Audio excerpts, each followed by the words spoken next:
जय श्री कृष्णा। राधे राधे एवरीवन। तो आइए आज की वीडियो में हम बताऊंगी सरल ही आसान पूजा विधि द्वारा आप लोगों को कि अगर आप जो ये कार्तिक पूर्णिमा आ रही है, आप लोग स्नान कर रहे हैं, तो अगर आप लोगों को इस तरह से ईंटों से खेतरी नहीं बनानी है तो आप लोगों को बहुत ही बढ़िया सरल आसान तरीका बताऊंगी। आप लोग वीडियो बने रहिएगा और देखिएगा ज़रूर। तो देखिए, सबसे पहले जिस जगह आप पूजा करने वाले हैं वहाँ अच्छे से आप लोगों को साफ़ कर लेना है। अगर फर्श है तो आप लोग टाइल्स लगे तो पोछा लगा लेना है। इस तरह से आप लोगों को साफ़ कर लेना है। उसके बाद आप लोगों को तुलसी अगर गमले में लगी है तो आप लोगों को तुलसी का पौधा ले लेना है, और अगर वहीं पे लगी है तो आप लोग क्या करना है, खेतरी वहीं पे बोनी है। तो अगर आप ईंटों के द्वारा बनाई हुई खेतरी नहीं करना चाहते तो आप लोग क्या करिएगा, मैं आप लोगों को बता दूं। सबसे पहले आप लोग या मिट्टी का कोई भी गमला हो या फिर आप लोगों के पास मिट्टी का कोई जैसे बर्तन हो तो उसमें आप खेतरी कर सकते हैं। चलिए मैं आगे आप लोगों को वीडियो में बताऊंगी। तो पहले हमें तुलसी मैया की पूजा करनी है। तुलसी को चुन्नी उड़ा देना है, फूल वगैरह चढ़ा देना, जो भी चीज़ें हैं आप इस तरह से ये ब्रह्म मुहूर्त में स्नान करना है। इसके बाद ये पूजा की जाती है। तो जो भी कार्तिक स्नान कर रहे हैं वो ब्रह्म मुहूर्त में ही नहा लें, सूरज ना उगने पाए पहले ही नहा लें, उसके बाद हमें पूजा करनी होती है।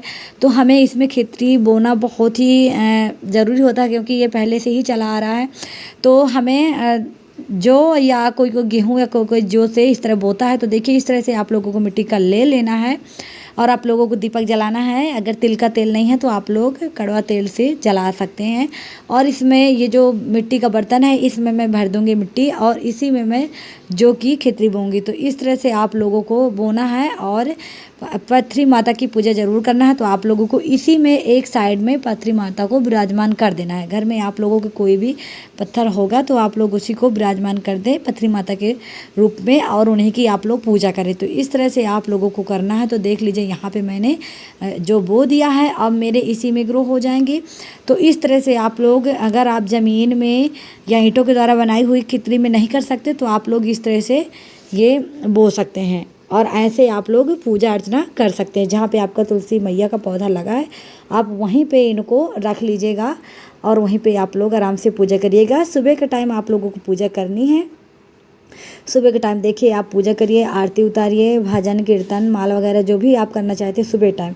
शाम के टाइम में सिर्फ आप लोगों को दीपक जलाना है, अगरबत्ती, बस हो गया। शाम के टाइम बस इतना ही। लेकिन सुबह टाइम आप लोगों को ब्रह्म मुहूर्त पहले नहा लेना है और इस तरह से पूजा करनी है। अगर आप व्रत रहना चाहें तो आप लोग 1 महीने के पूरे कार्तिक के पूरे व्रत रह सकते हैं।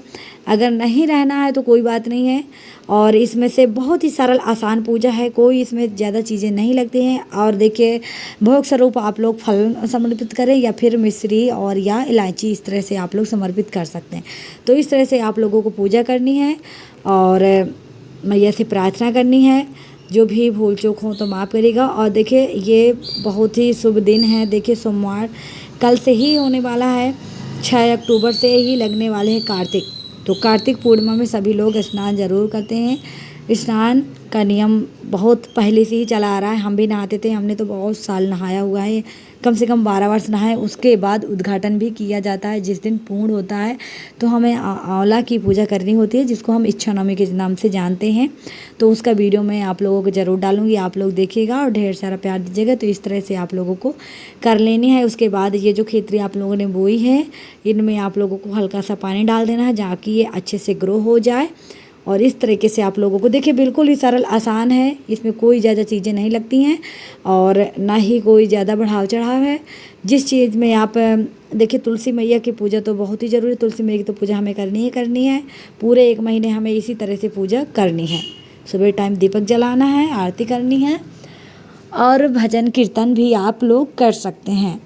लेकिन सबसे जो मेन काम है उसे आप लोग की ये ब्रह्म मुहूर्त में ही नहाया जाता है। जैसे ही सूरज उग जाएगा तो फिर आप लोग नहीं, कार्तिक पूर्णिमा पहले ही स्नान हमें किया जाता है। 1 महीना आप लोग ब्रह्म मुहूर्त के मतलब ब्रह्म मुहूर्त में ही नहाएं, सूरज ना उगने पाए। तो आप लोगों को मेरी वीडियो अच्छी लगती है तो वीडियो को लाइक करिएगा, शेयर करिएगा, चैनल को भी सब्सक्राइब करिएगा। इस तरह से वीडियो लेकर के आती रहूँगी आप लोगों के साथ सरल आसान विधि के द्वारा। अगर लड्डू गोपाल हैं तो कोई बात नहीं, नहीं है तो आप लोग ऐसे ही पूजा कर लीजिएगा जैसे मैंने आप लोगों को वीडियो के माध्यम से दिखाया हुआ है। तो चलती हूँ, फिर मिलूँगी एक नई वीडियो में। तब तक के लिए राधे राधे, जय श्री कृष्णा, राधे राधे, जय मैया तुलसी माता जी। जय पथरी माता जी।